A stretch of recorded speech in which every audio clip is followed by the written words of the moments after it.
ආයිබෝවන් මම ලක්ෂේන නායක පුෂ්‍යක ලග්න හිමියනි ඔන්න අදත් මං ආවේ අලුත් වැඩසටහනකින් ඔබගේ කර්මයට අනුව ඔබ විවාහ වුණාට පසු අඹු සැමියන් වුණාට පසු කර්මයට අනුව පුෂ්‍යක ලග්න හිමියන්ට පෞල් ඒකකයක් හැදෙන්නේ කොහොමද?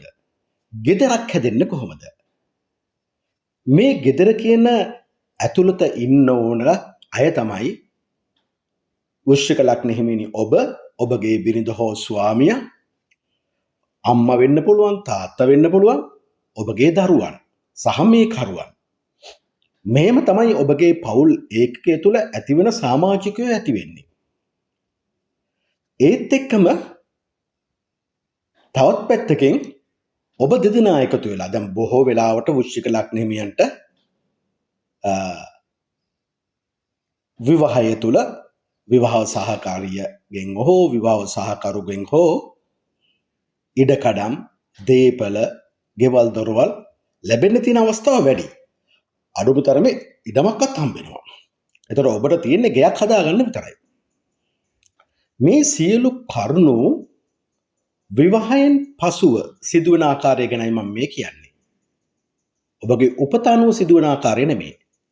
කර්මයට අනුව උපත ලැබවලා ඔබ ඉගෙනගෙන තරුණ වීටපත් වෙලා විවාහයටපත් වුණාට පස්සේ ඔබයි බිරිඳයි සැමියයි එකතු වෙලා ගොඩනගන පවුල ගැනයි මම මේ කතා කරන්නේ කර්මයට අනුව. හැබැයි මම මේ කියන කරුණු කාරණා කර්මයට අනුව මගේ ජ්‍යොතිෂ අධ්‍යක්ීම් යම්කිසි අධ්‍යාත්ම බල ශක්තියක් තියෙන ඒවත් ගොනු කරගෙනයි කියන්නේ. මෙය ඔබ හොඳට අහගන්න ඕනේ වෘශ්චික ලග්න හිමියනි ඔබගේ ජීවිතයට කොපමණ ගැලපෙනවද කියලා. මම ඔබට යෝජනා කරන්නේ සම්පූර්ණයෙන් පිළිගන්න කියලා. මම මේ කියන දේවල් අධ්‍යක්ීම් විදියට ඔබට සිදු වෙලා තියෙනවද? අවිවාහක කෙනෙක් මේක අහනවා නම් ඔබ සැලසුම් කරන්න ඕන විවාහව ජීවිතය තුළ මේ වගේ දේවල් සිද්ධ වෙනවා. අවිවාහක ඉන්න මට දැනටත් මේ වගේ තියෙන අකුසල් මට තියෙනවද? එහෙනම් මම ඒව නැති කරගන්නේ කොහොමද? ඒතර ඔබට බාරයි මේක පිළිගැනීම නොපිළිගැනීම. හැබැයි මගේ තියෙන දැනුම කර්මයට අනුව සකස් කරගෙන මගේ අධ්‍යක්ීම්, ජ්‍යොතිෂ දැනුම, අධ්‍යාත්මික බල ශක්තියින්, මගේ ආගමික දැනුම ඒව මුල් කොටගෙන සංකලනය කරගෙන තමයි වෘශ්චික ලග්න හිමියනි ඔබට කියන්නේ. දැන් පෞල් ඒකකයක් තුළ විවාහය තුළ කර්මයට අනුව ඔබගේ පෞල් ඒකකය ගෙදර දොර ගැනයි මම මේ කතා කරන්නේ. කර්මයට අනුව වෘශ්චික ලග්න හිමියනි ඔබගේ පෞල් ඒකකයට ඇතුල් වෙන්නේ බිරිඳ, ස්වාමියා, දරුවන්, පියාසා, මව, සමහර විට මෙහෙකරුවන්. මොකද නිවස තුලනේ ඔක්කොම ඉන්නේ. විවාහය නිසා ඔබට ලැබෙන පෞල් ඒකකය තුල වාසනාවන්ත පවුලක් ලැබීමට ඔබ අවබෝධයෙන් යුතුව පරාර්ථකාමීත්වයෙන් යුතුව එම නිවස පෞල් ඒකකයේ ගොඩනැගිය යුතුයි. ඔන්න දැන් මම පළවෙනි කරුණ කිව්වා. වාසනාවන්ත පෞල් ඒකකයක් ගොඩනගන්න ඔබ තුල තියෙන්න ඕන අවබෝධය. මෛත්‍රී සහගත බව. පරාර්ථකාමී සිතුවිලි. අපි හැමතෙම හරියන්න ඕන. අසල්වැසියන්ටත් හරියන්න ඕනේ. අන් අයටත් හරියන්න ඕන කියන එක තමයි පරාර්ථකාමී සිතුවිලි කියන්නේ. නමුත් වෘශ්චික ලග්න හිමියනි කර්මය පෙන්වා දෙන්නේ ඔබ අනවබෝධයෙන් මිත්‍යා දෘෂ්ටිකත්වයෙන් යුතුව වංකකම ආත්මාර්ථකාමීත්වයෙන් යුතුව ගොඩනගන නිවසක් පෞල් ඒකකයක් ගැන මේ කර්මයට අනුව කියන්නේ. ඔබ ඔබගේ තියෙන නරක හඳුනාගෙන ඒවා හොඳ කරගන්නේ නැත්තම් හොඳ කියන දේවල් පවත්වාගෙන යෑමේ පුරුද්දක් ඔබට නැති වුණොත් තමයි පිටින් මං අදහන ආගම තුල මං ඉන්නවා කියලා පෙන්නුවට අභ්‍යන්තරයෙන් ඔබ අමනුෂ්‍යයන් පිටිපසු මිත්‍යා දෘෂ්ටික ගතිවල පිටිපසු ඔබගේ දියුණුව කරා ඔබ ගමන් කරනවා නම් මට පමණයි හරියන්න ඕනේ කියන ඒ ආත්මාර්ථකාමීත්වයෙන් යුතුව ගොඩනැගෙන නිවසක් පෞල් එකක තමයි කර්මය අනුව ඔබට පෙන්වා දෙන්නේ. එම කර්මයට අනුව මම මෙය මෙසේ පැහැදිලි කරන්න වෘශ්චික ලග්න හිමියනේ. වෘශ්චික ලග්න හිමියා ඔබ ගැන බොහෝ දන්නවනේ. මම කවුද කියලා. දැන් බුදුරජාන් වහන්සේ කවුද කියලා අපි අඳුනගන්නේ බුදු ගුණ අර්ථයත් එක්ක සිහි කිරීමෙන්.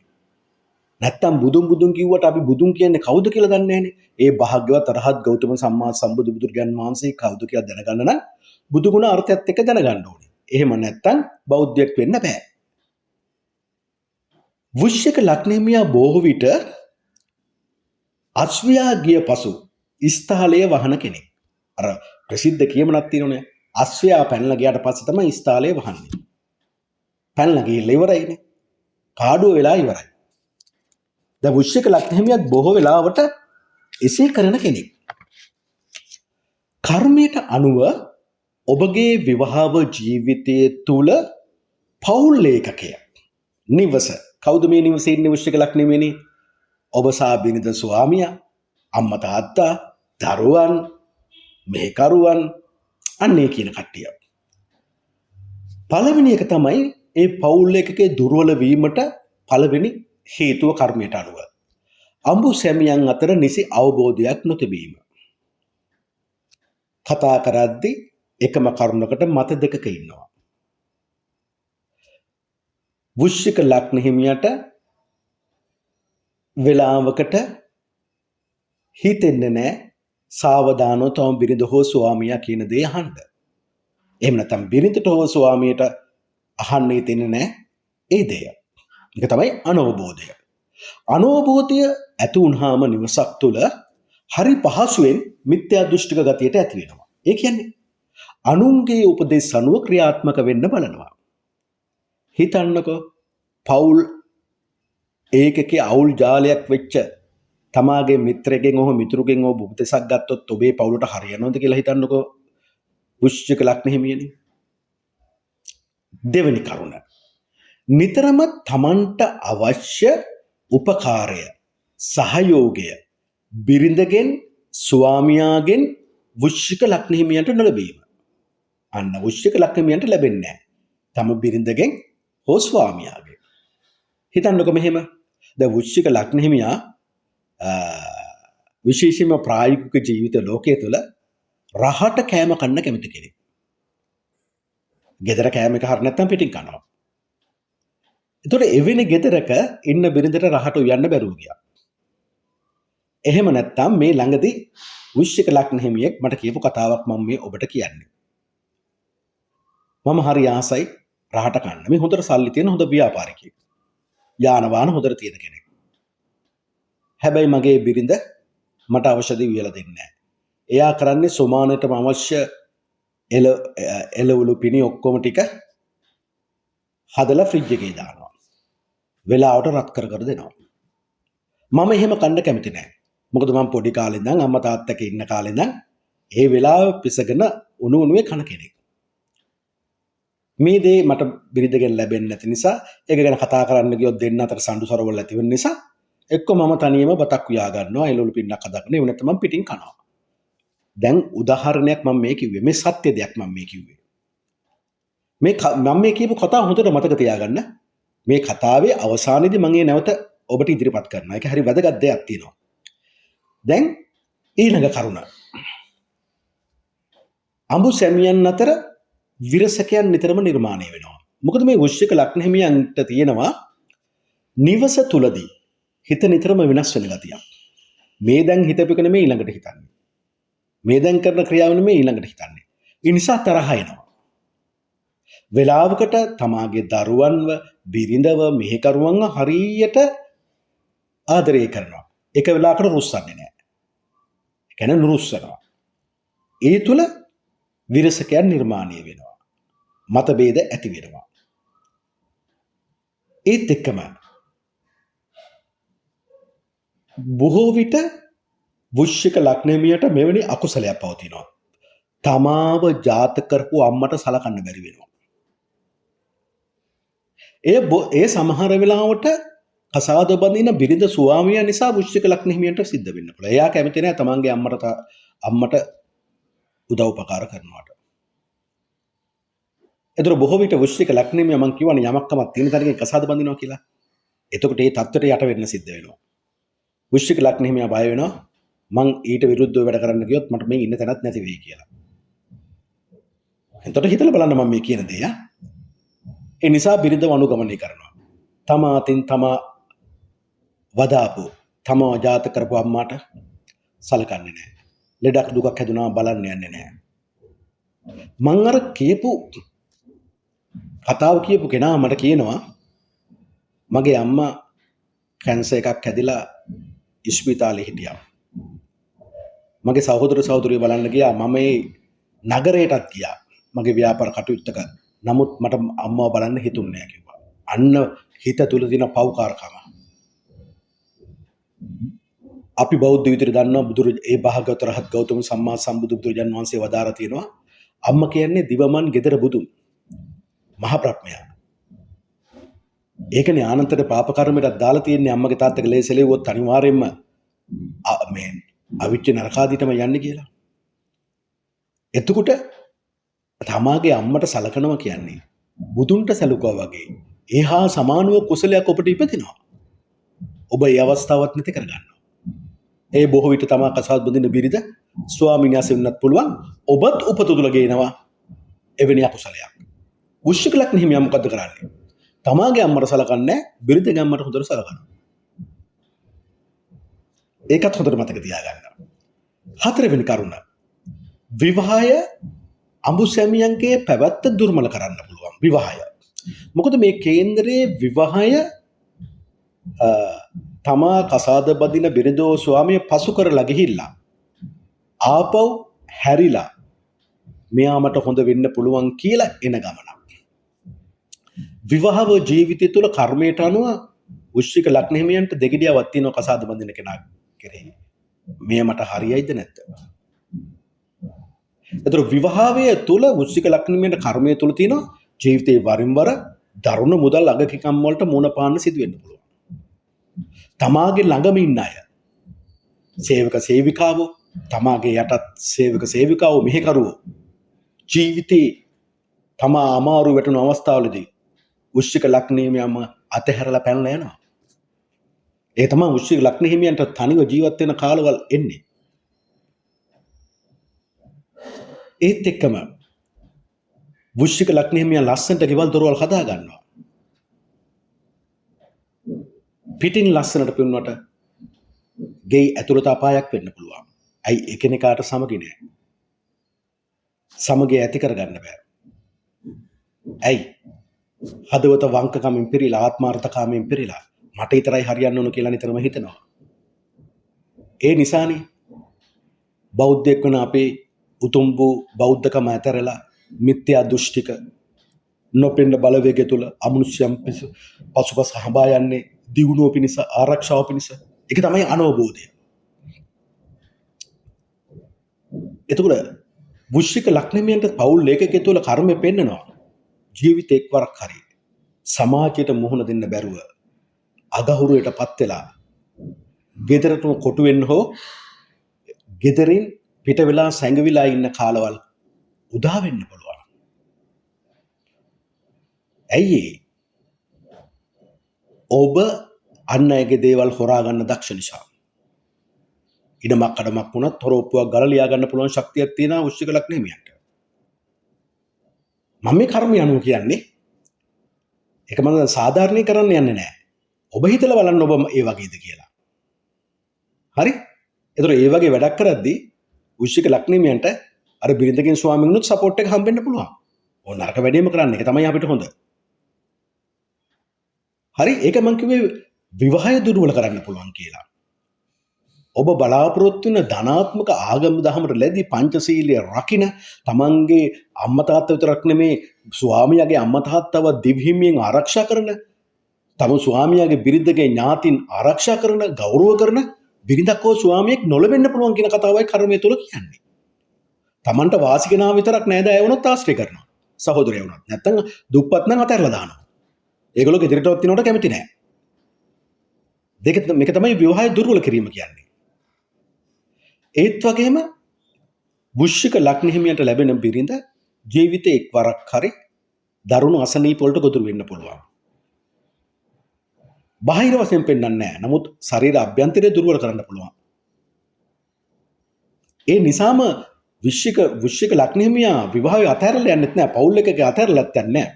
මොකද වෘශ්චික ලග්න හිමියන්ට විශේෂ ශක්තියක් තියෙනවා. එක්ක බිරිඳට හෝ ස්වාමියාට හෝ වෘශ්චික ලග්න හිමියාට පාඩු විඳමින් පාඩු දරාගනමින් ඒකකයේ තුල ජීවත් වෙන්න. හරි.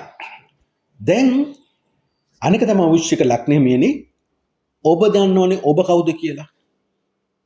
අන්න එකයි හිතන්න ඕනේ. මම කවුද කියලා. දැන් කර්මයට අනුව මම මෙහෙම දකිනවා. අවබෝධයෙන් තොරව. ඒ කියන්නේ අනවබෝධයෙන්. ඔබ ඉක්මන් තීන්දුවලට බහින කෙනෙක්. ඔබ ළඟ පැහැදිලිවම දෙපිටි කාටු වැඩ තියෙනවා.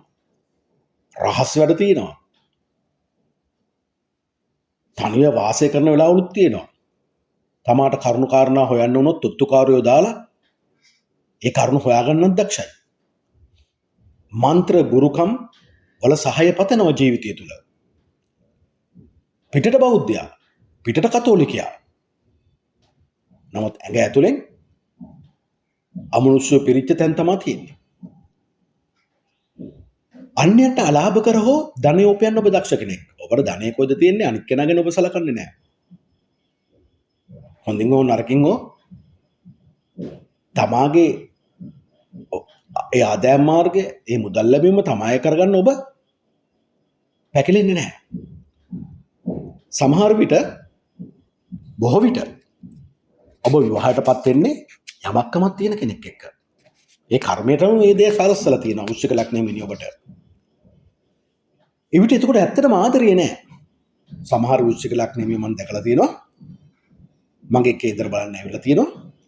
ලස්සන ළමයින්ට ලස්සන කාන්තාවන්ට ආදරය කරලා තියෙනවා. උන් අතර ගැටලු කවදාවත් ඇතිවිලා නැහැ පාසල් සමයයි ආදරයන් තුල.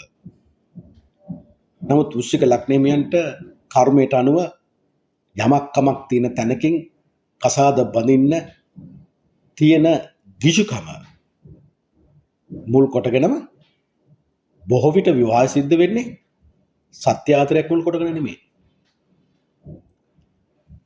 වස්තුවට ඇති තණ්හාව නිසා විවාහය තුල විවාහය ඇති වෙනවා.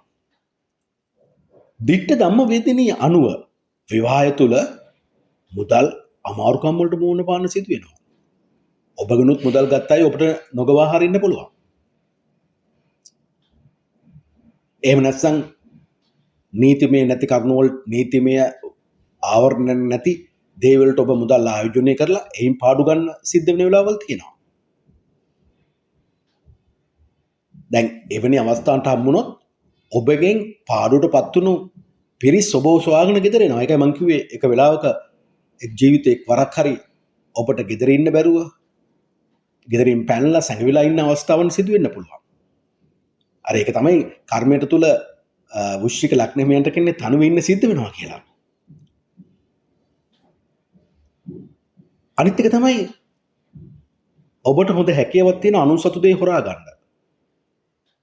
කාවරේ රවට්ටලා ඔප්පු තිරප්පු ලියා ගන්න. අනුසතු වස්තු අයිති කර ගන්න. ඔබ හරියට කේන්දර ගලපලා විවාහ නොවුනොත් විවාහය කියන්නේ ඉදිරියට යamak නොව ආපස්සට යamak. ඔබ හිතන්න පුළුවන් ඔබ ආත්මාර්ථකාමීත්වයෙන් යුතුව උපයා ගන්න මුදල් වලින් ඉදිරි ගමනක් තියෙන කෙනෙකුට ඔබගේ ජීවිතයේ කවර හරි මොහොතක පෙන්වලා දෙනවා මේ ඉදිරියට යamak නෙමේ ඔබ යන්නේ ආපස්සට කියලා. කුමන හෝ කරුණකින් ඔබට දුක ඇති කරනවා. ඒක දිට්ඨ ධම්ම වේදිනිය අනුව වෙන්නේ. හේතුව මොකද්ද? හිත අවංක නොවීම.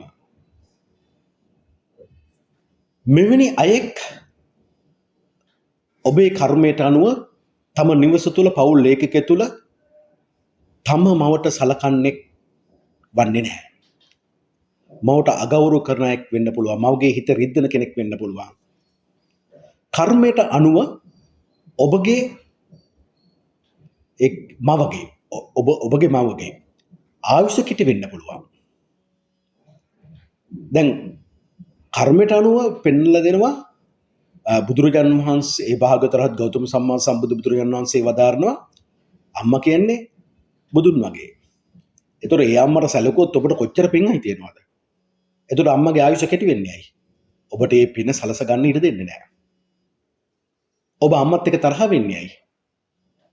ඔබට අම්මට උදව් උපකාර කරලා ඒ පින් රැස් කරගෙන මේ භවයේ ඉදිරියට යන්න ඔබට අවස්ථාව දෙන්නේ නැහැ. කර්මයක වළක්වනවා. දැන් ඒ වගේ වෙලාවල් වලදී කර්මයට අනුව ඔබට හමු වෙන්නෙත් ඒ වගේ මිත්‍රයෝ තමයි ආශ්‍රය කරන. මවට සලකන්නේ නැති, අම්මා තාත්තා ගැන එච්චර බලන්නේ නැති, පවුලේ බාල සහෝදර සහෝදරයන් ගැන එච්චර සැලකිලිමත් නැති මිත්‍රයෝ හම්බෙන්නේ. එතකොට ඔබව නිවැරදි තැන තියන්න කල්යාණ මිත්‍රෙක් හම්බෙන්නෙත් නැහැ වෘශ්චික ලග්නෙහිමියනි. දැන් ඔබත් දුප්පත් හොඳ ආගමික භක්තියක් තියෙන අය ආශ්‍රය කරන්න කැමති නැහැ. ආගමික භක්තිය ඇත හෝ නැත හෝ මිල මුදල් තියෙන, යාන වාහන තියෙන බලවත් පුද්ගලයෝ තමයි ඔබ ආශ්‍රය කරන්න කැමති වෙන්නේ වෘශ්චික ලග්නෙහිමියනි. ඒ නිසා නිතරම කල්යාණ මිත්‍රන්ගේ උපදෙස් ගැනීමට ඔබට නොහැකියාවක් තියෙනවා. එක වෙලාවකට ඔබගේ මවට තදබල අසනීපයක් මුල් කොටගෙන ජීවිතේ ආයුෂ කෙටි කරන්න පුළුවන්. හැබැයි ගොඩාක් වෙලාට මම දැකලා තියෙන වෘශ්චික ලග්නෙහිමියනි ඒ තමාගේ අම්මගේ අවගමුලටත් ඒ වෘශ්චික ලග්නෙට යන්න බැරි වෙන වෙලාවල්. ඒ කියන්නේ එච්චරවත් හිත දෙන්නේ නැහැ. එතකොට ඔබ කර්මයට අනුව ඒ භාග්‍යවතුන් රහත් ගෞතම සම්මා සම්බුදු බුදුරන්සේ වදාරන පරිදි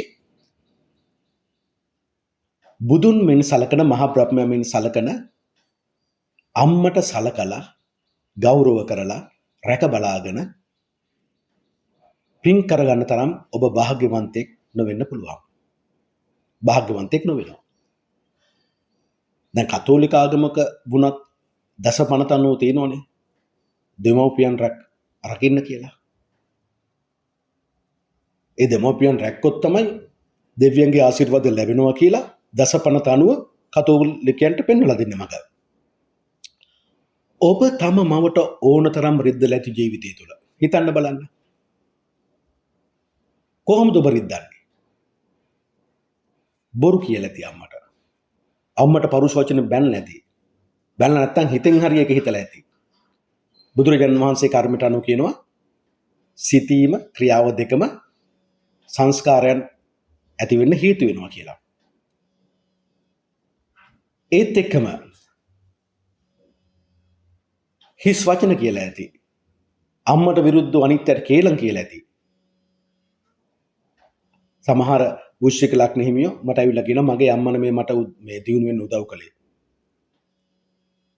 ඇත්තටම අම්මා තමයි මෙයාට ව්‍යාපාරයක් කරගන්න තමා තියෙන එකම ඉඩම ලියලා පොලියට සල්ලි ගන්න දීලා තියෙන්නේ. හැබැයි වෘශ්චික ලග්නෙහිමියා ඒක අරන් දියුණු වෙනවා. නමුත් අම්මගේ අර ඉඩමවත් බේරන්න ආපසු හැරිලා එන්නේ නැති කෙනෙක්.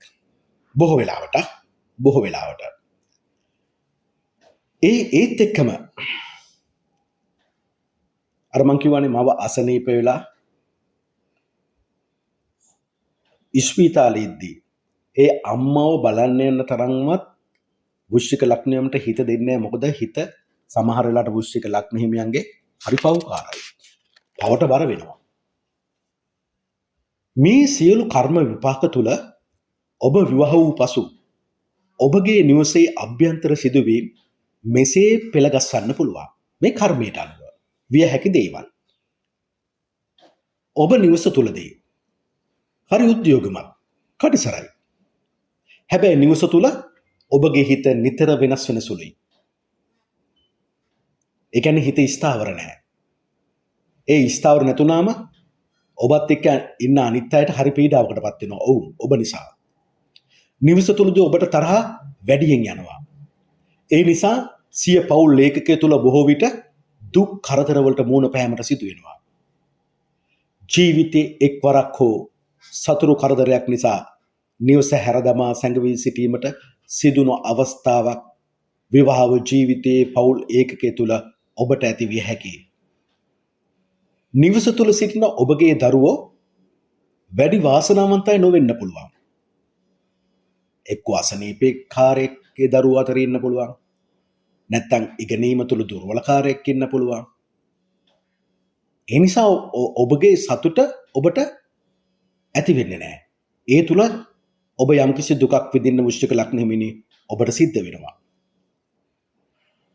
මෙහෙකරුවන්ට තම සේවකයින්ට වරක් ඔබ කුළුපඟු වෙනවා. ඒත් වරක් මෙහෙකරුවන් සේවකයන් ඔබ නුරුස්සන ගතියක් ඔබ තුලින් විද්‍යමාන වෙනවා. අඹු සැමියන් අතර ගෙදර දොර පැවැත්ම වෙනුවෙන් ගන්නා තීරණවලදී දෙන්නම මත දෙකක ඉන්න නිසා ඒ මත මුල් කොටගෙන නිතර වාද විවාද ඇති වෙන්න පුළුවන්. උදාහරණයක් විදිහට වෘශ්චික ලග්න හිමියාගේ අම්මා හෝ සහෝදර සහෝදරියෝ අනිත් අය ගෙදරට එනවට බිරිඳ හෝ ස්වාමියා අකමැති වෙන්න පුළුවන්. ඒතරත් වාද විවාද ඇති වෙනවනේ. ගෙදර දොර දියුණුව සම්බන්ධයෙන්, දරුවන් සම්බන්ධයෙන් ඕන කරුණ සම්බන්ධයෙන් ඔබ තීරණය ගන්න නැති ඔබ දෙදෙනා මත දෙකක ඉඳලා තමයි මේ විවාද තත්ත්වය ඇති වෙන්න තියෙන අවස්ථාවන් වැඩි වෙන්නේ. එතකොට මොකද වෙන්නේ? අඹු සැමියන් අතර නිතර වාද විවාද ඇති වෙද්දී එක්කෙනෙක් වැඩිපුර කතා නොකර ඉන්නවා.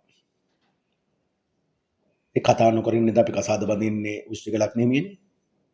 ඒ වාසනාවක්ද නැහැ. අන්න ඔබගෙන් වාසනාවන්තකම පවුල් එකක තුලින් නැති වෙලා යන්න පුළුවන්.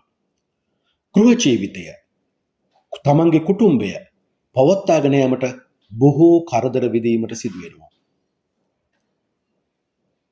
වෙලාවකට වෘශ්චික ලග්න හිමියන්ට තනිව ඉන්න සිද්ධ වෙනවා කියන එකේ අර්ථයක් තමයි බොහෝ විට පිට පළාත්වල සේවය කරන්න යනවා. තම නිවස අතහැර දමා මාසයකට මාස දෙකකට සැරයක් එන්නේ. එහෙම නැත්නම් විදේශගත වෙනවා. අවුරුදු කීපයකට සැරයක් එන්නේ.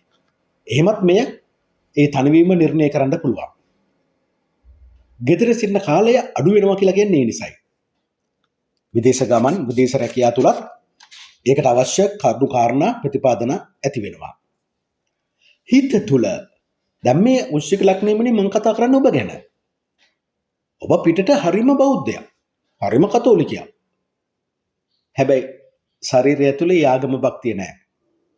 තව එකෙක්ගේ දෙයක් හොරා ගන්න ලෑස්ති, තව එකෙකුට ගහන්න කැමති, තනෙක්ව වටන්න කැමති. මම වගේ දිනුනට මම කැමති නැහැ, මුදිතාව නැහැ. දැන් ඔක තමයි ආගම භක්තිය නැති වෙන්න හේතු වෙන්නේ. ඒතකොට ආගමික භක්තිය බෞද්ධයාගේ බෞද්ධකම නැති වෙද්දී අමනුෂ්‍යය තමයි එතෙන්ට පිම්ම ගහන්නේ. අන්න මිත්‍යා දෘෂ්ටික ගතිය එනවා. මිත්‍යා දෘෂ්ටික ගතිය එනවා. හරි?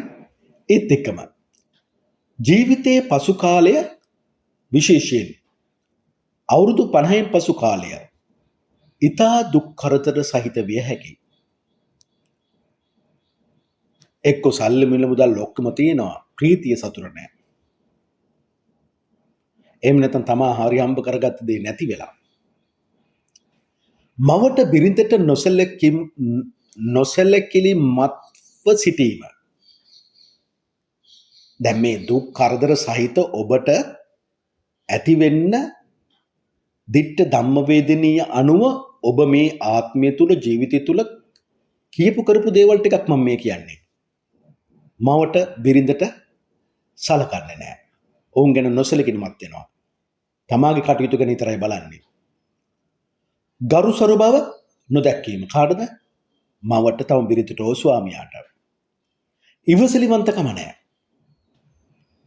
බුදුරජාණන් වහන්සේ වදාරනෝනේ මේ ජීවිතේ ජයග්‍රහණය අපිට දෙන්නේ ඉවසිලිවන්තකම කියලා. දූත ක්‍රියාවන්ට හිත ඇදී යනවා. නරක වැඩ කරන්න හිත ඇදී යනවා.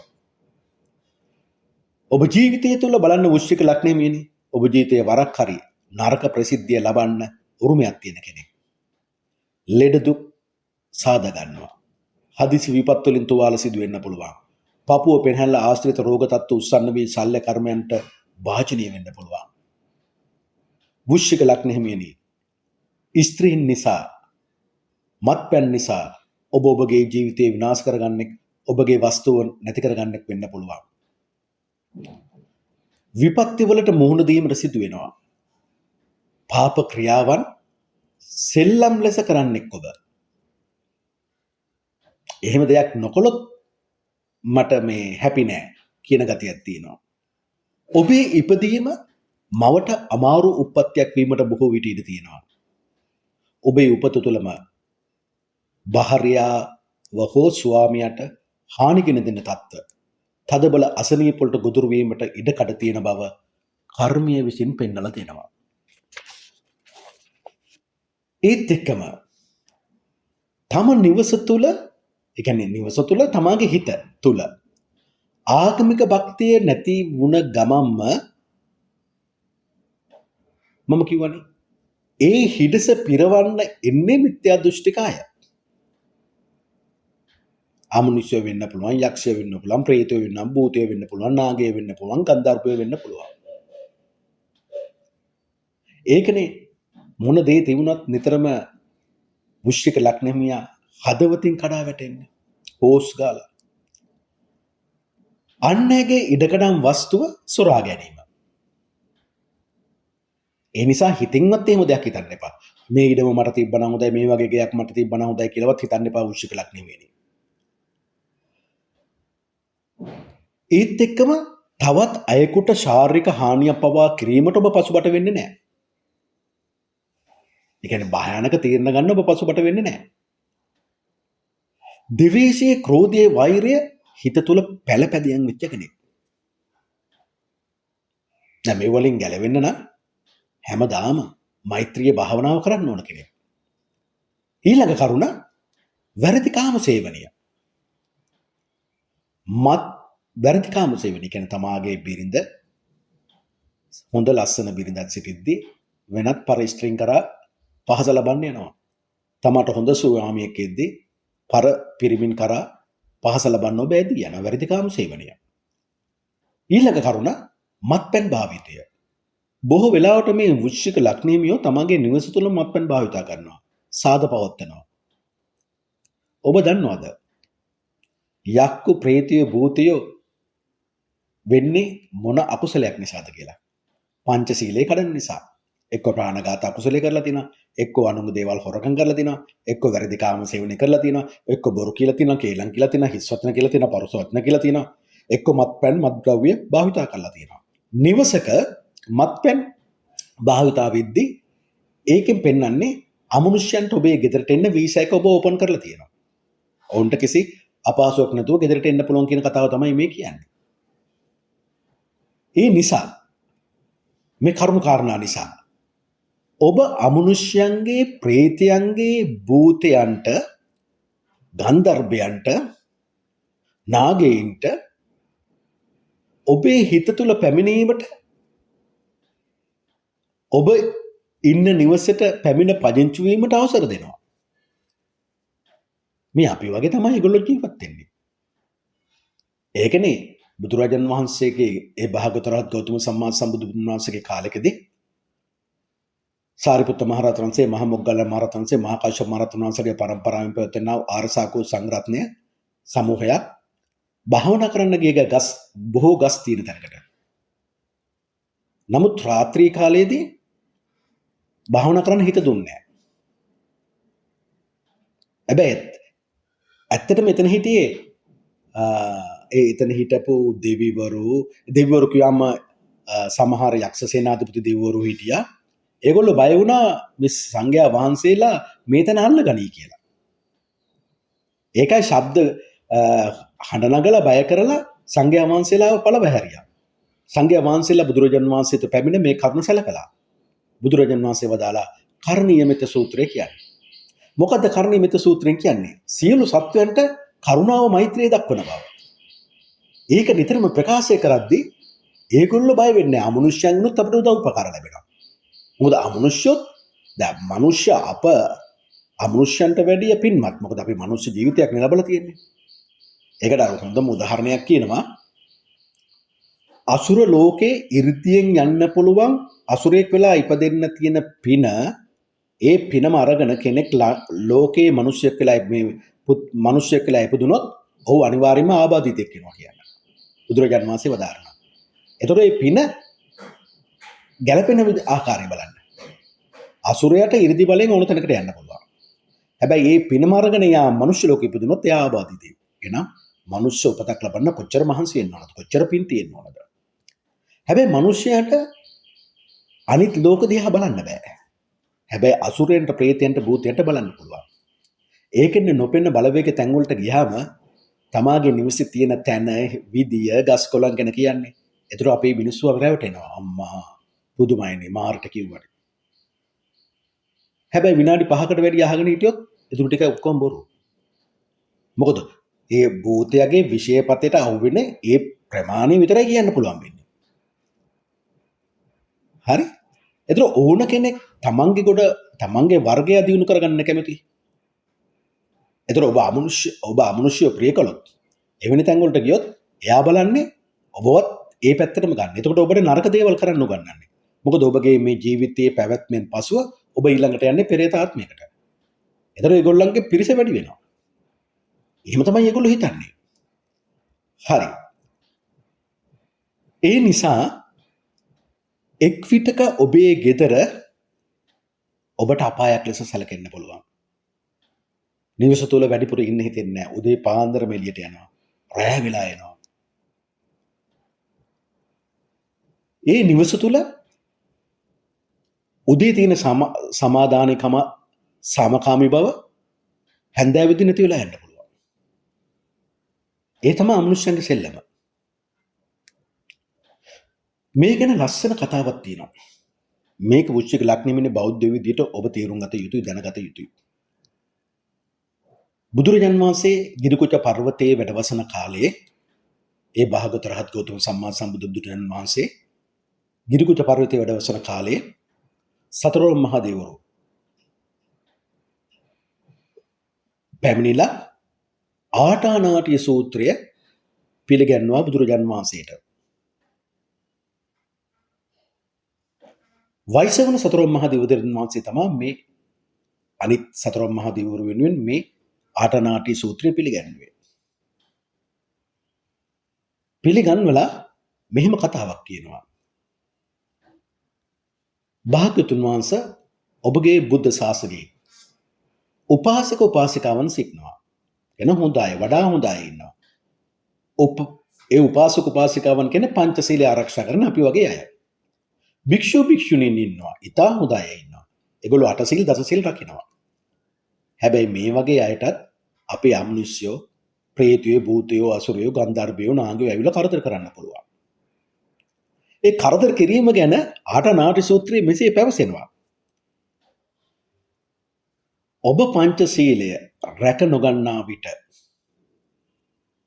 අමනුෂ්‍යෝ, ඒ කියන්නේ යකුන්, යක්ෂණියන්, යක් පැටවන්, යක් පැටවියන්, යක් මෙහෙකරුවන්, මෙහෙකාරියන්, යක් ඇමතිවරුන්, යක් මෙහෙවරුන්, එහෙම නැත්නම් ගන්ධර්වයෝ, ගන්ධබ්බියක්, ගන්ධර්ව පැටවෙක්, පැටවියක්, ගන්ධර්ව ඇමතියෙක්, මෙහෙකරුවෙක්, කුම්භාණ්ඩෙක්, කුම්භාණ්ඩියක්, කුම්භාණ්ඩ පැටවෙක්, කුම්භාණ්ඩ පැටවියක්, කුම්භාණ්ඩ ඇමතියෙක්, කුම්භාණ්ඩ මෙහෙකරුවෙක්, නාගයෙක්, නාගිනියක්, නාග පැටියෙක්, පැටවියක්, නාග මෙහෙකරුවෙක්, නාග ඇමතියෙක්, මේ කියන අය ඔබ ඉන්න ගෙදරට පැමිණෙනවා. ඔබ ගමන් කරන විට ඔබ පිටුපසුන් එනවා. ඔබ නිදන විට ඔබ නිදන විදියටම නිදනවා. එතකොට අමනුෂ්‍යයෙක් මේ විදියට ඔබත් එක්ක ගමන් කරද්දී ඔබගේ දියුණුවක් ඇති වෙන දෝෂික ලක්ෂණෙමනේ. ඔබව අපහැදිලි චරිතයක් විදිහට තමයි අපිට අයට පේන්නේ. අන්න ඒ වගේ වෙලාවදී යන එන කාරණා, කරුණු කාරණා හොඳට ඉෂ්ට වෙන්නේ නැහැ. ඒ නිසාම gedara තියෙන ස්වර්ග ගතිය නැති වෙනවා. ඔබට gedara ඔබ බෞද්ධෙක් නම් බුදුන් වඳින්න එපා වෙනවා. දවසක් වඳිනවා, දවසක් වඳින්නේ නැහැ. ඊතරත් ලස්සන කතාවක් තියෙනවා. ඒ භාග්‍යවතුන් රහත් ගෞතම සම්මා සම්බුදු බුදුරන් වහන්සේ වරක් මෙසේ පවසනවා. ඔබ එක දිගට බුදුන්ට වන්දනාමාන කරනවා නම් gedara මල් පූජා කරලා සීලය රැකගෙන ඔබත් එක්ක පෙර ආත්මවල එකට ඉඳලා දැන් දිව්‍ය ආත්මවල ඉන්න ඔබගේ සහෝදරයෙක් වෙන්න පුළුවන්, ඔබගේ භාර්යාවක් වෙන්න පුළුවන්, ඔබගේ ස්වාමියෙක් වෙන්න පුළුවන්, ඔබගේ ඥාතියෙක් වෙන්න පුළුවන්, ඔබගේ දරුවෙක් වෙන්න පුළුවන්. දෙවිවත්ති ඉන්න අය අනිවාර්යෙන්ම ඒ පින අනුමෝදන් කරගන්න එනවා. ඒව ආසාවෙන් බලාගෙන ඉන්නවා. ඇයි? බුදුරජාන් වහන්සේගේ වදාළ වචන මහා මංගල සූත්‍රය, රතන සූත්‍රය, කර්ණීය මෙත්ත සූත්‍රය කියද්දී දස්වනක් විනා යනවා. හේතුව එව්ව ඇහුණාම එව්ව ඇහෙන්නේ තව කෙනෙක් කියන්න ඕනේ. විශේෂයෙන්ම ඒගොල්ලන්ට පින් ගන්න අයිතියක් තියෙන ඔබගෙන් කියන විට ඒගොල්ලෝ එනවා. හැබැයි දැන් හැමදාම එන සිරිතක් තියාගෙන ඉද්දී ඔබ එක දවසක් නැවතුවොත් අන්න දෙවිවරු කලකිරීමටපත් වෙනවා. ඔබට ආරක්ෂාව නැති වෙනවා. මේ බුදුන් වදාළ ධර්මය තුල තියෙන කියන්නේ. ඒක දැන් සමහරලාට ඔබ පැය භාගයක් හොඳට බුදුන් වදිනවා. තව දවසක හිතනවා මට බෑ. මං අද පහන කරක් පත්තු කරනවා. මේ අකුසලේ නැහැටි. කමක් නැහැ පහන හරි පත්තු කරන්න. මොකද පුරුද්ද නැති කරගන්න එපා. පුරුද්ද නැති කරගත්ත ගමන් එතනට එන්නේ අමනුෂ්‍යව. එහෙම වුණාම මිනිස් වාසයට සුදුසු තැනක් නැති වෙනවා. ඇයි හැමතිස්සෙම කරදර, ලෙඩකාරයෝ, අසතුට. එතකොට මිනිස් වාසයට සුදුසු වන්නේ නම් දැන් මේ විදිහට තමයි ඔබගේ පෞල් ලේඛකය ගමන් කරන්නේ. දැන් එහෙමනම් මම දැන් කියන්නේ නැහැ කර්මය අනුව. කර්මය කියන්නේ මොකද? වෙන්න තියෙන දේ වෙනකන් ඔය බලාගෙන ඉන්නවා. හුලග හමන පැත්තට අපි ගමන් කරනවා. බුදුරජාණන් වහන්සේ ආර්ය අෂ්ටාංගික මාර්ගය තුල නිවන් අවබෝධ කර ගැනීම පිණිස කිව්වේ උඩුගම් බලා පීනන්න කියලා. මන්ද ඕනම කෙනෙකුට ගලකින් යම් කිසි දෙයකට ගහලා ඒ දේ කඩා බිඳින්න හරි ලේසි. නමුත් ඔබ ඒ කඩා බිඳපු දේ වෘශ්චික ලග්න හිමියනි කී දෙනෙක්ගේ ශ්‍රමයෙන් කාලයක් ගිහිලා දෙක ගොඩනැගුණේ කියලා ඔබ දන්නේ නැහැ. ගොඩනැගීම අමාරුයි. විනාශ කරන්න හරි ලේසි. ඒ නිසා විවාහ ජීවිතය තුළ මම අර පෙර උදාහරණයක් ගත්තා. අම්මට සලකන්නේ නැතුව තමාගේ බිරිඳ ස්වාමියා තමාගේ මව වෙනවට අකමැතිව තමන්ගේ ඥාතියන්ට වැඩි සහෝදර සහෝදරියෝ ගෙදරට එන අකමැත්ත ප්‍රකාශ කරපු ඒ බිරිඳ. දැන් ඒ ස්වාමියා මට මේ කියන කතාව වෘශ්චික ලග්නෙමියා. දැන් අසනීපයි. ප්‍රබල ලෙස අසනීපයි.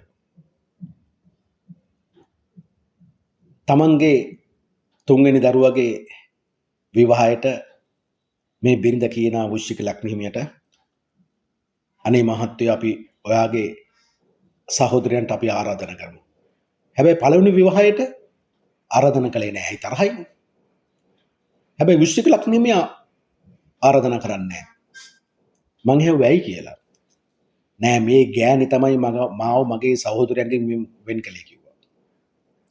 මං ඒ වෙලාවේ ඊට විරුද්ධ වෙලා වැඩ කටයුතු කළා නම් සහෝදරන් එක්ක ආශ්‍රය කළා නම් මේ විවාහය නැති වෙලා යනවා කිව්වා. ඒ නිසා ඉවසගෙන හිටියා කිව්වා. ඉන්පසු දැන් මේ බිරිඳ හරිම අසනීපයි.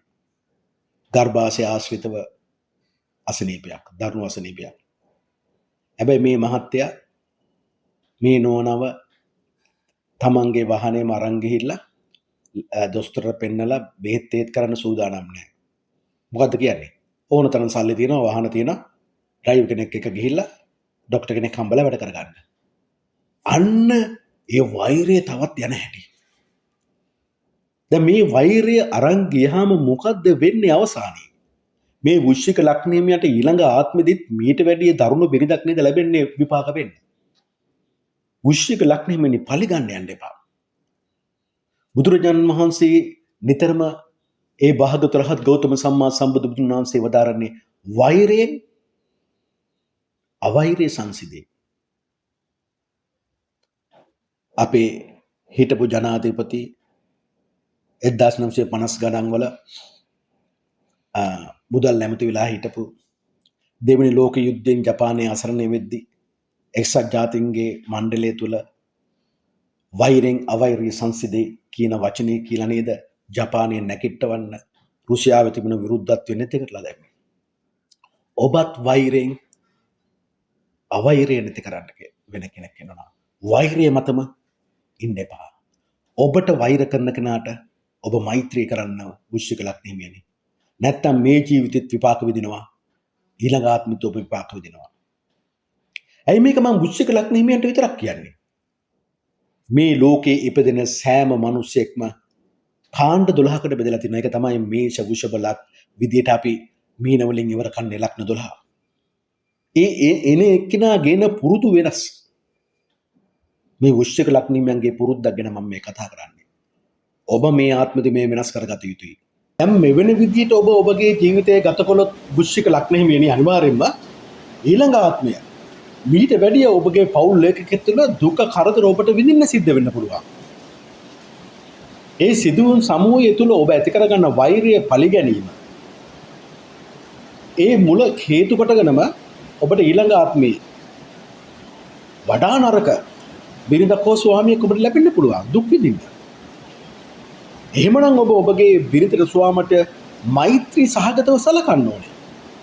මෛත්‍රිය කියන එක ඔබගේ ජීවිතය තුළ පළපැදියම් වෙලා තියෙන්න ඕනේ.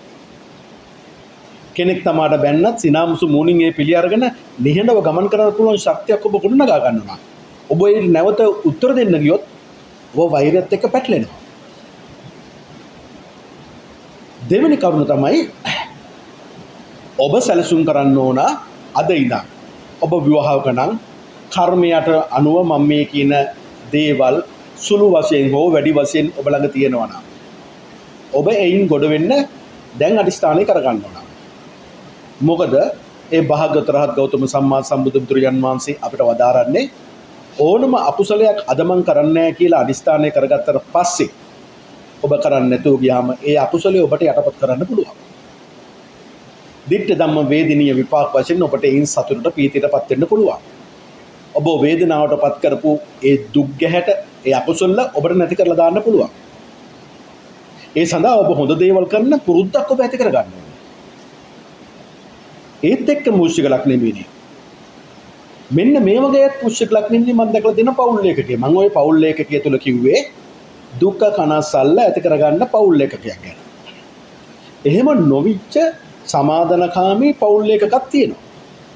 ඒක සිද්ධ වෙලා තින්නේ කොහොමද? වෘශ්චික ලග්නෙමියන්ට තම මවස් සමග තරහ ඇවිල්ලා තියෙනවා. මවට බයින්න ගිහිල්ලා හිතෙන් ඒක වළක්වගෙන තියෙනවා. පස්සේ අම්මටම කියලා සමාව ඉල්ලගෙන තියෙනවා.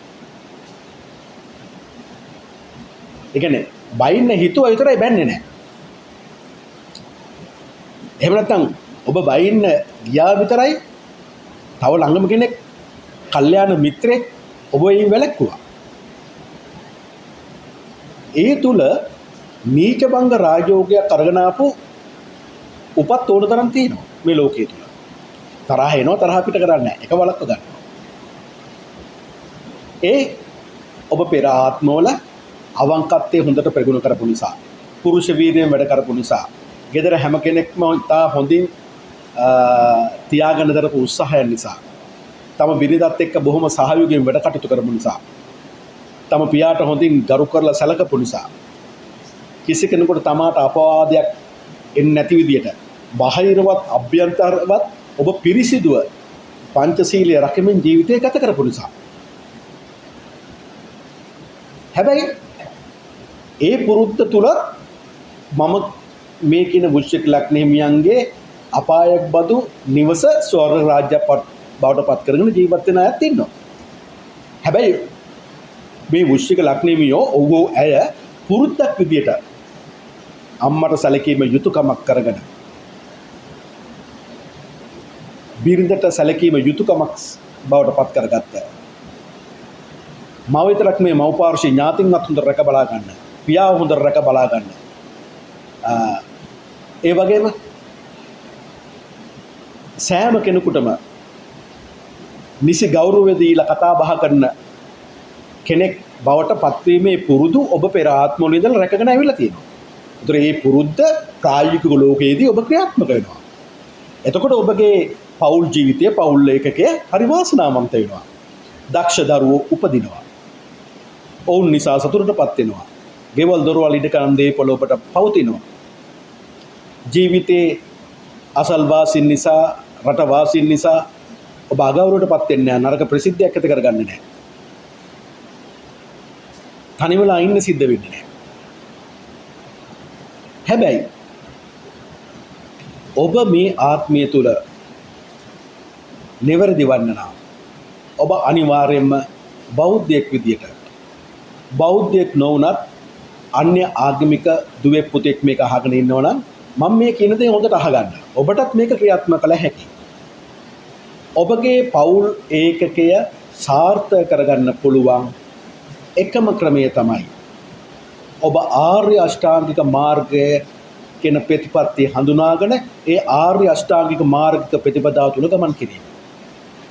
ඒ කියන්නේ සංසාර දුකෙන් මුදවා ගන්න ඒ භාග්‍යවතුන් රහත් ගෞතම සම්මා සම්බුදු බුදුරජාණන් වහන්සේගේ විශිෂ්ට ඥාණයෙන් අවබෝධ කරගත්ත දී මාර්ගය. දැන් මම මේ කියන්නේ ආර්ය අෂ්ටාංගික මාර්ගය මොකක්ද කියලා. ඔබ මේ ආර්ය අෂ්ටාංගික මාර්ගයක මම මේ කියන විදිහටම තව තවත් කරුණු එකතු කරගත්තර කමක් නැහැ. පොතපත කියවලා ඒ විදිහටම හැමදාම මෙනෙහි කරන්න. මෙනෙහි කරද්දී ඔබේ ආර්ය අෂ්ටාංගික මාර්ගයේ ගමන් කරන කෙනෙක් අනිවාර්යෙන් බවට පත් වෙනවා. ඔබ ඉදිරියට එන දුක කනස්සල් ඔබට නැති කරගෙන ඉදිරියට යන්න පුළුවන් වෙනවා. දැන් මම එයයි කියන්නේ ආර්ය අෂ්ටාංගික මාර්ගය. ආර්ය අෂ්ටාංගික මාර්ගයේ පළවෙනි දේ තමයි දුක්ඛ ආර්ය සත්‍ය, දුක්ඛ සමුදය ආර්ය සත්‍ය, දුක්ඛ නිරෝධ ආර්ය සත්‍ය, දුක්ඛ නිරෝධ ගාමිනී පටිපදා ආර්ය සත්‍ය අවබෝධ කර ගැනීම. මේ මොකක්ද කියලා දැනගන්න ඕනේ. දැන් මෙහෙම හිතන්න. මේ ආර්ය අෂ්ටාංගික මාර්ගික ප්‍රතිපත්තිය ගැන කියන්නේ. ඒ භාග්‍යවත් රහත් ගෞතම සම්මා සම්බුදු බුදුරජාණන් වහන්සේ මෙසේ දුක්ඛ ආර්ය සත්‍ය ගැන පවසනවා. වදාරනවා. ඉපදීම දුකක්. ජරාවටපත් වීම, මහලු වීමටපත් වීම දුකක්. ලෙඩ රෝග වලට ගොදුරු වීම දුකක්. ප්‍රිය වස්තුන්ගෙන් ප්‍රිය පුද්ගලයන්ගෙන් වෙන්වීම දුකක්. අප්‍රිය පුද්ගලයන් හා අප්‍රිය වස්තුන් හා එක්වීම දුකක්. හඬා වෙලපීමට ශෝකයට පත්වීමට සිදුවීම දුකක්. මරණයට පත්වීම දුකක්. තමන් කැමති දේ ඉටු නොවීම දුකක්. මේක තමයි දුක්ඛ ආර්ය සත්‍ය අවබෝධය. දුක ඇති වෙන්නේ මේක තමයි දුක කියන්නේ. දුක ඇති වෙන්නේ කොහොමද? පුනර්භවය ඇති කරන ආස්වාදයෙන් ඇලෙන ඒතන් වහා සතුටින් පිළිගන්නා වූ යම් තණ්හාවක් ඇද්ද? ඒ තණ්හාව භව තණ්හාව, විභව තණ්හාව, කාම තණ්හාව ලෙස දුක්ඛ සමුදය ආර්ය සත්‍ය අවබෝධ කරගත්තා. මේ දුක ඇති වෙන තණ්හා තුන ගැනයි මේ කියන්නේ. භව තණ්හාව කියන්නේ භවයෙන් භවයට, ජීවිතයෙන් ජීවිතයට ඔබ යන්න තියෙන ආසාව. විභව තණ්හාව කියන්නේ මිත්‍යා දෘෂ්ටික ඔබ හිතනවා මේ ආත්මයේ ඕන දෙයක් කරලා කමක් නැහැ, ඊළඟ ආත්මයේ මට ජීවිතයක් නැහැ කියලා. ඒසේ සිදු වෙන්නේ නැහැ. ඔබ ප්‍රාර්ථනා කර උපමණින් ඔබට සසර දුකෙන් මිදෙන්න බෑ. මේ ක්‍රමයේ මත යන්න ඕනේ. තුන්වෙනි එක පංච ඉන්ද්‍රියයන් පිනවීම. ඇස නිසා පව් කරගන්නවා, ශබ්ද නිසා පව් කරගන්නවා, නාසය නිසා පව් කරගන්නවා, දිව නිසා පව් කරගන්නවා, කය නිසා පව් කරගන්නවා, මනස නිසා පව් කරගන්නවා. තුන්වෙනි ආර්ය සත්‍යය. මේ භව තණ්හාව, විභව තණ්හාව, කාම තණ්හාව මේ භව තණ්හාව, විභව තණ්හාව, කාම තණ්හාවෙන් ඔබට මිදෙන්න පුළුවන්. ඒ ඔබට දුරු කරගන්න පුළුවන්. ඒ ඔබට නැති කරගන්න පුළුවන්. සියලුම ආදරයන් රහිත කරන්න පුළුවන් ඔබට. ඒක තමයි දුක්ඛ නිරෝධ ආර්ය සත්‍ය අවබෝධ කර ගැනීම. හැබැයි මේ භව තණ්හාව, විභව තණ්හාව, කාම තණ්හාව නැති කිරීමට තියෙනවා ප්‍රතිපදාවක්. ඒක තමයි දුක්ඛ නිරෝධ ගාමිනී පටිපදා ආර්ය සත්‍ය. කියන්නේ ආර්ය අෂ්ටාංගික මාර්ගය. ආර්ය අෂ්ටාංගික මාර්ගයේ ගමන් කරන්න නම් ඔබ මේ දුක්ඛ ආර්ය සත්‍ය පිළිබඳ අවබෝධාත්මක ඥානයක් තියෙන්න ඕන. ඒ ඥානය තුළ ඔබ සම්මා දිට්ඨියටපත් වෙනවා. සම්මා දිට්ඨියටපත් වෙනවා. දැන් සම්මා දිට්ඨියටපත් වෙනවා කියන්නේ ඔබ හොඳ නරක හොඳට අවබෝධ කරගන්න. කුසලයේ අකුසලයේ මොකද්ද කියලා ඔබ දැන් අඳුර ගන්නවා. සසර දුකෙන් මිදෙන්න තියෙන එකම මාර්ගය ආර්ය අෂ්ටාංග මාර්ගයේ ප්‍රතිපදාව කියලා ඔබ විශ්වාස කරනවා. සම්මා සම්බුදු බුදුරජාණන් වහන්සේලා විශ්වාස කරනවා. පසේ බුදුරජාණන් වහන්සේ විශ්වාස කරනවා. අනාගාමී ඵලය, සකදාගාමී ඵලය, සෝතාපට්ට ඵලය විශ්වාස කරනවා. හේතුවක් නිසා සියල්ල සිදු වෙන බව, හේතුව නැති වුණොත් ඒ සියල්ල සිදු වෙන්නේ නැති බව අවබෝධ කර ගන්නවා. කියන්නේ පටිච්ච සමුප්පාදය විශ්වාස කරනවා. ඒත් එක්කම අපාය විශ්වාස කරනවා. සතර අපාය විශ්වාස කරනවා. ස්වර්ග දිව්‍ය ලෝක විශ්වාස කරනවා. බ්‍රහ්ම ලෝක විශ්වාස කරනවා. දසදහසක් සක්වල විශ්වාස කරනවා. කෝටි ලක්ෂ සක්වල විශ්වාස කරනවා. ඕපාතිකපත් විශ්වාස කරනවා. ඒක තමයි සම්මා දිට්ඨිය. සම්මා දිට්ඨිය නිසා ඔබට සංකල්ප තුනක් බිහි වෙනවා. එකක් නෙක්ඛම්ම සංකල්පය. ඒ කියන්නේ ඕනම වෙලාවක ඔබට කාමයන් අකුසල් ධර්මයන් අත්හැරලා ජීවත් වෙන්න පුළුවන්. දෙක අව්‍යාද පද සංකල්පය. දෙවේසේ ක්‍රෝධයේ වෛරයේ තරහව සදාහටම නැති කරලා මෛත්‍රී සාගතව ජීවත් වෙන්න පුළුවන්. තුන් වෙනවා අවිහිංසා සංකල්පය. මහත් සත්ව කරුණාවෙන් යුතුව ඔබට කායික මානසික සතුට ඇතුව ජීවත් වෙන්න පුළුවන්. මේ තුනෙන් ඔබ ඉදිරියට එනවා. ඉදිරියට ඇවිල්ලා ඔබ බොරු කීමෙන් වැළකෙනවා, කේලම් කීමෙන් වැළකෙනවා, හිස් වචන කීමෙන් වැළකෙනවා, පරුෂ වචන කීමෙන් වැළකෙනවා. ප්‍රාණඝාත කුසලයෙන් වැළකෙනවා.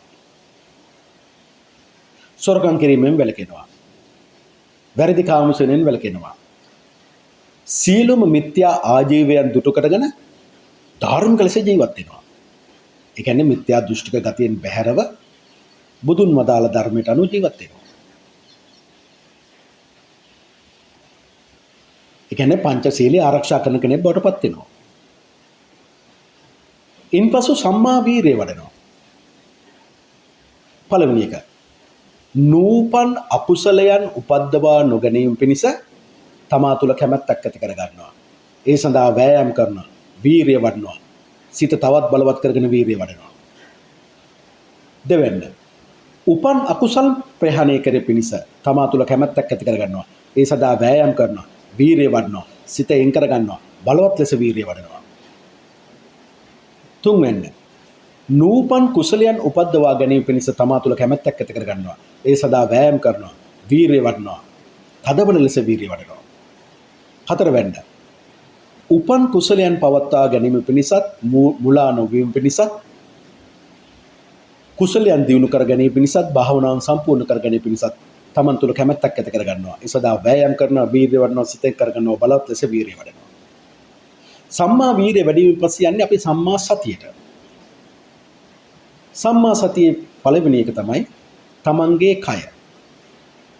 ඔබ බලන්න ඔබගේ හිසේ ඉඳන් දෙපතුල දක්වා තියෙන සෑම අවයක් ගැනම මොනවාද මේ තියෙන්නේ? හිස් මොළයක් තියෙනවා, නහර තියෙනවා, බඩවැල් තියෙනවා, ආමාශය තියෙනවා, පෙනහැල්ල තියෙනවා, දලබුව තියෙනවා, ලොකු බඩවැල් පොඩි බඩවැල් තියෙනවා මේක ඇතුලේ. සෙම තියෙනවා, හොටු තියෙනවා, වතුර තියෙනවා, ලේ තියෙනවා, අසුචි තියෙනවා, මුත්‍රා තියෙනවා. මේ තමයි ඔබගේ ශරීරය. ඊට පස්සේ මේ ශරීරයේ ආදීනව බලන්න. මේ ඔළුවේ ඉඳන් යටිපතුල දක්වා සෑම ශරීර ප්‍රදේශයකටම අසනීප හැදෙනවා. ඒ අසනීප තුල අපිට දුකටපත් වෙනවා. මේක තමයි කය ගැන ආදීනව වුණා කියන්නේ. ඒ කියන්නේ කය පිළිබඳ කෙලෙස් තවන වීරින් යුතුව මනා නෝනින් සින් යුතුව ලෝකේ ඇලීම් ගැලීම් දුරු කරනු පිණිස කය පිළිබඳ සැබෑ තතු මෙනෙහි කරමින් කායානුපස්සන භාවනාවෙන් කාලය ගත කරනවා. ඒ කියන්නේ නිතරම කය පිළිබඳ අසුබ භාවනාව වඩන්න. කයට ලොල් වෙන්න යන්න එපා. කයට රාගයක් ඇති කරගන්න එපා කියන කතාව. දෙවැන්න වේදනාවන්. වේදනාවන් ඇති වෙන්නේ ඇස නිසා. ඇසෙන් දකින්න රූපයට ඔබ මනාපෙකුත් නැහැ, අමනාපෙකුත් නැහැ. නමුත් ඒ රූපය දකින්න යන්න එපා. කනට ඇසෙන ශබ්දයට මනාපෙකුත් නැහැ, අමනාපෙකුත් නැහැ. නැවත මට ඒ ශබ්දය අහන්න ඕනේ නැහැ. නාසයට දැනෙන සුවඳට මම මනාපෙකුත් නැහැ, අමනාපෙකුත් නැහැ. නැවත ඒ සුවඳ මට ආග්‍රහණය කරන්න ඕනේ නැහැ. දිවට දැනෙන රසයට මට මනාපෙකුත් නැහැ, අමනාපෙකුත් නැහැ. ඒ රසය මට නැවත දැනෙන්න ඕනේ නැහැ. කයට ලැබෙන පහසට මම මනාපිකුත් නැහැ අමනාපිකුත් නැහැ. නැවත මට ඒ පහස දැනෙන්න ඕනේ නැහැ. මනසට එන අරමුණු සිතුවිලි වලට මම මනාපිකුත් නැහැ අමනාපිකුත් නැහැ. නැවත ඒ අරමුණු සිතුවිලි මට පහළ වෙන්න අවශ්‍ය නැහැ. ඔබ නැවත ගන්නෙ නැහැ. දැක්ක දෙයට දෙවිශයක් කරන්නෙත් නැහැ. ඔබ ඒ සුදු පීතියක් ඇති වෙන්නෙත් නැහැ. ඔබ මධ්‍යස්ථ පිළිවෙතක් ගමන් කරන්න. ඒ තුල වේදනාවන් පිළිබඳ කෙලෙස් තවන වීරින් යුතුව මනා නුවණින් සිහියෙන් යුතුව ලෝකයේ ඇලීම් වැලීම් දුරු කරනු පිණිස වේදනාව පිළිබඳ සැබෑ තතු මෙනෙහි කරමින් වේදනානුපස්සනානු භාවනාවෙන් ඔබ කාලය ගත කරනවා. තුන්වෙනි සිත. ඒත් පංචේන්ද්‍රියන් තුල ඇලීම. ඇහෙන් රූපයක් දැක්ක විගසම හිතෙන් ඒ රූපය බැහැර කරන්න ඕනේ. කනට ශබ්දයක් ඇසුණු විගසම ඔබගේ හිතෙන් ඒ ශබ්දය බැහැර කරන්න ඕනේ. නාසයට සුවඳක් ආග්‍රහණය වූ විගසම ඔබ ඒ සුවඳ හිතෙන් බැහැර කරගන්න ඕනේ. හිතට ඒකාබද්ධ කරගන්න නැහැ. දිවට දැනෙන රසයක් දැන්නු විගසම ඔබ හිතෙන් ඒ රසය බැහැර කරගන්නවා. කයට පහසක් දැන්නු විගසම ඔබ කයෙන් ඒ පහස සිතෙන් ඒ කයට දැනෙන පහස බැහැර කරගන්නවා. මනසට අරුණව සිතුවිල්ලක් ආපු විගසම ඔබගේ හිතෙන් ඒ මනස ඒ අරමුණ බැහැර කරගන්නවා. නැවතමට එන්න ඕනේ නැහැ කියන කතාවයි කියන්නේ. හිතේ කොනකවත් තියාගන්න නැහැ. එහෙනම් සිත පිළිබඳ කෙලෙස් තවන වීරින් යුතුව මනා නුවණින් සිහිතුව ලෝකයේ ඇලීම් ගැලීම් දුරු කරනු පිණිස සිත පිළිබඳ සැබෑ තතු මෙනෙහි කරමින් චිත්තානුපස්සනු භාවනාවෙන් කාලය ගත කරනවා. හතරවෙනි ආගම. ධර්මයේ පිළිබඳ කෙලෙස් තවන වීරියෙන් යුතුව මනා නුවණින් සිහින් යුතුව ලෝකයේ ඇලීම් ගැලීම් දුරු කරනු පිණිස ධර්මයේ පිළිබඳ සැබෑ තතු මෙනෙහි කරමින් ධර්මානුපස්සනු භාවනාවෙන් කාලය ගත කරනවා. ඊළඟට අපි යන්නේ සම්මා සමාධියට. සම්මා සමාධිය තුල පළවෙනි සමාධිය. සියලු කාමයන්ගෙන් අකුසල් ධර්මයන්ගෙන් වෙන් වෙලා විතර්ක විචාර සහිත විවේකයෙන් හටගන්නා වූ ප්‍රීතිය සැපය ඇති පළවෙනි ධ්‍යාන උපද්දවාගෙන වාසය කරනවා. දෙවෙනි සමාධිය. විතර්ක විචාර රහිත සමාධියෙන් හටගන්නා වූ ආපව මම කියනවා දෙවෙනි සමාධිය විතර්ක විචාර රහිත සමාධිය. ඒ කියන්නේ විතර්ක විචාර කියන සමාධිය අපි බැහැර කරනවා. ඒ කියන්නේ විතර්ක විචාර සංසිදී යනවා. ඒ සංසිදී යහමේදී ඔබගේ ශරීරයේ අභ්‍යන්තරයේ ඇතිවන අධ්‍යාත්මික සුවිය ප්‍රීතිය ඒ තුල ඇතිවන මානසික ඒකාග්‍රතාවය මුල් කොටගෙන විතර්ක විචාර රහිත සමාධියෙන් හටගන්නා වූ ප්‍රීතිය සැපය ඇති දෙවෙනි ධ්‍යාන උපද්දවාගෙන ජීවත් වෙනවා. තුන්වෙනි සමාධිය ප්‍රීතියට නොඇල්මෙන් නමුත් මනා නුවණින් සිහියෙන් හික්මමින් යුතුව සාර්ග සැපේ පමණක් විදිමින් උපේක්ෂාවෙන් යුතුව තුන්වෙනි ධ්‍යාන උපද්දවාගෙන වාසය කරනවා. හතරවෙනි සමාධිය සැපත් ප්‍රහාණය කරනවා දුකත් ප්‍රහාණය කරනවා සොම්නසත් ප්‍රහාණය කරනවා දුම්නසත් ප්‍රහාණය කරනවා අති පාරිශුද්ධ වූ සිහියෙන් යුතු උපක්ෂාවෙන් යුතුව හතරවෙනි ධ්‍යානෙ උපද්දවගෙන වාසය කරනවා. ඒ කියන්නේ සැපත් නැති කර ගන්නවා දුකත් නැති කර ගන්නවා සොම්නසත් නැති කර ගන්නවා දුකත් නැති කර ගන්නවා අති පාරිශුද්ධ වූ සිහියෙන් ඒ කියන්නේ සැබෑම සිහියෙන් යුතුව සැපත් නැති දුකත් නැති හතරවෙනි ධ්‍යානය උපද්දවාගෙන ඔබ ජීවත් වෙනවා. ඔබට සැපත් දැනෙන්නේ නැත්නම් එතන ඇලීමක් නැහැ. දුකත් දැනෙන්නේ නැත්නම් ඔබට එතන දුකක් එතන නැත්නම් ඔබට එතන වෛරය, ක්‍රෝධය, ද්වේෂය මුලාව නැති වෙනවා. දුක විදිහට අපිට දැනෙන්නේ නැහැ. සැප විදිහට අපි දැනෙන්නේ නැහැ. ඒ තුල තමයි හතරවෙනි ධ්‍යාන උපද්දවගන්නේ. ඒ සදා අති පාරිශුද්ධ වූ සිහි නුවණක් ඔබට තියෙන්න ඕනේ. මෙසේ සතර සමාජය ඔබ ඇති කරගෙන නූපන් ධර්මයේ උපද්දවාගෙන මේ චතුරාර්ය සත්‍ය අවබෝධ කරගෙන ඔබ ඉදිරියට ගමන් කරන කෙනෙක් බවට පත් වෙන්න ඕනේ. මෙන්න මේ පිළිවෙත. මොකද පිළිවෙත? දුකටපත් වෙන කාරණා 4 දැනගත්තා. දුක දැනගත්තා. දුක මොකක්ද කියලා දැනගත්තා. දුක නැති කරගන්න ක්‍රමයක් තියෙනවා කියලා ඔබ දැනගත්තා. දුක නැති කරන්න ප්‍රතිපදාවක් තියෙනවා කියලා ඔබ අවබෝධ කරගත්තා. ඒ තුල ඔබ සම්මා දිට්ඨියටපත් වුණා. ඒ කියන්නේ බුදුරජාන් වහන්සේ කෙරේ විශ්වාසයකටපත් වුණා. සී සද්ධර්මයේ කෙරේ විශ්වාසයකටපත් වුණා. සාරිපුත්ත මහ රහතන් වහන්සේ, මහා මොග්ගල්ලාන මහ රහතන් වහන්සේ, මහා කාශ්‍යප මහ රහතන් වහන්සේගේ පරම්පරාවෙන් පැවැත්වෙනා ආර්ය ශ්‍රාවකෝ සී සංඝ රත්නය ගැන ඔබ විශ්වාසයට පැමිණියා. ඒ තුල ඔබ පංචශීලය ආරක්ෂා කරගත්තා. සියලු මිත්‍යාවන් දුරු කළා ධාර්මික ලෙස ජීවත් වෙනවා. සම්මා වීරිය වඩනවා. අකුසලයේ නැති කරලා කුසලය වැඩි කරගන්නවා. ඒ තුල ඔබ සමාධියටපත් වෙනවා. කාය සංවර කරගන්නවා, පංච ඉන්ද්‍රියන් සංවර කරගන්නවා, සිත සංවර කරගන්නවා. දුක කනස්සලක් ආවොත් ධර්මයේ මුල් කොටගෙන ඒක නැති කරගන්නවා. කියන්නේ නිතර ධර්මයේ වඩනවා.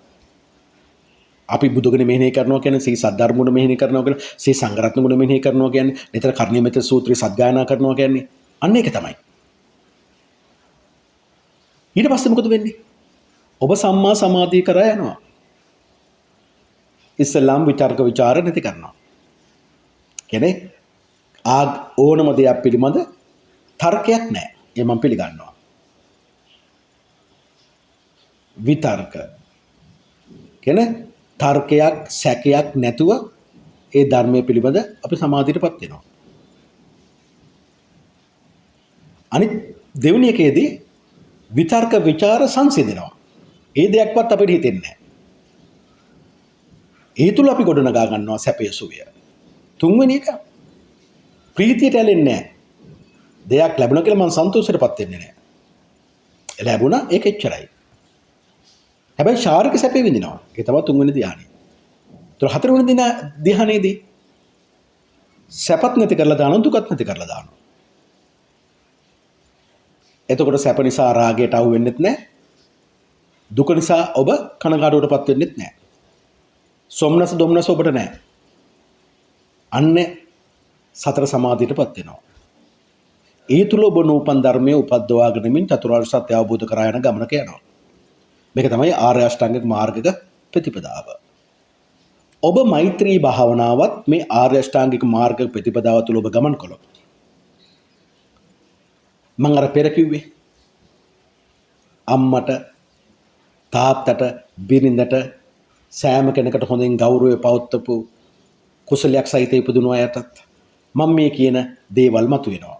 මොකද පෙර ආත්මවල ඔබ තම මවට පියාව හොඳින් රැක බලාගෙන තියෙනවා නම් ඔබේ බිරිඳ ස්වාමියාව හොඳින් රැක බලාගෙන තියෙනවා නම් ගරු කළ යුත්තන්ට නිසි ලෙස ඔබ ගරු කර තිබෙනවා නම් ඔබට අනිවාර්යයෙන්ම මේ කුසලයන් හේතු කොටගෙන මේ ජීවිතය තුළදී ප්‍රීතිමත් පවුලක් ලැබෙනවා.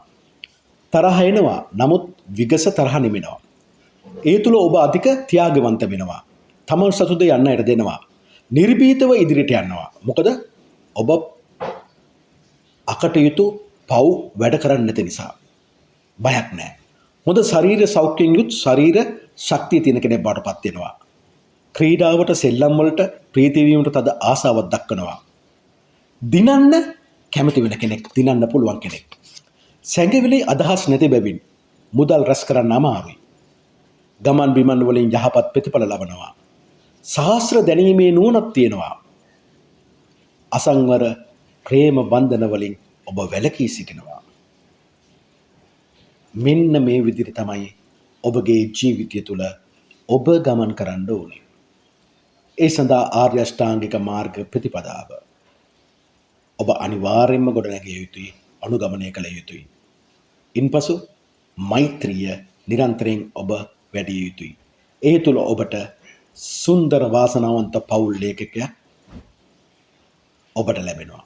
ලැබෙන දරුවෝ නිසා ඔබ දියුණුවටපත් වෙනවා. ඔබට ලැබෙන බිරිඳ ස්වාමිනිය නිසා ඔබ දියුණුවටපත් වෙනවා. ඔබට ලැබෙන බිරිඳ ස්වාමියා පරිත්‍යාගශීලී කෙනෙක් බවට පත් වෙනවා. හොඳින් දහම තුල ජීවිතය රැකගැනීමෙන් තම බිරිඳ ස්වාමියා හොඳින් රැකගනිමින්, දරුවන් රැකගනිමින්, සේවක සේවිකාට හොඳින් සලකමින්, අම්මා තාත්තට හොඳින් සලකමින්, අසල්වැසියන් සමග මිත්‍රකමින් යුතුව ජීවිතය ගෙනෙන පවුලක් බවට ඔබට පත් වෙන්න පුළුවන්. එහෙමනම් වෘශ්චික ලග්නයේ ඔබ සැමට තෙරුවන් සරණයි. දෙවි පිහිටයි.